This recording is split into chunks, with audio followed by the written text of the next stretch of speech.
ఇగో ఒక్కసారి గమనించండి, లేవడానికి లేసే పరిస్థితుల్లో కూడా లేదు, ఉలుకు పలుకు లేకుండా ఉన్నాడు. ఇప్పటి వరకు కూడా గవర్నమెంట్ ఎటువంటి స్పందన లేదు. ఇమీడియట్ గా జనార్దన్ మేము 108 కు ఫోన్ చేస్తే కూడా వద్దు అన్నట్టుగానే ఉన్నారు. అయినా కూడా మీ ప్రాణం పోయినా కూడా ఇగో ఇమీడియట్ గా షిఫ్ట్ చేయండి, షిఫ్ట్ చేసేసేయండి. చాలా ఇబ్బందికర పరిస్థితులు ఉన్నారు. నువ్వు టెన్షన్ పడక నాన్న, ఏం కాదు ఏం కాదు, టెన్షన్ పడక.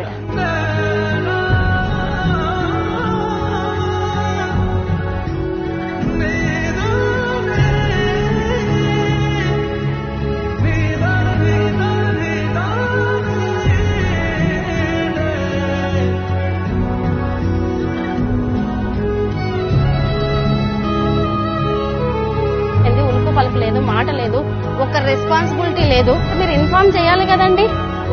ఇప్పుడు ఉలుకు పలుకు లేదు, మనిషికి ఏమన్నా అయితే ఎవరు? అసలు ఇంత ఘోరమా? ఇదేం ప్రభుత్వమో అర్థం కావట్లేదు. ఇంత ఘోరమైంది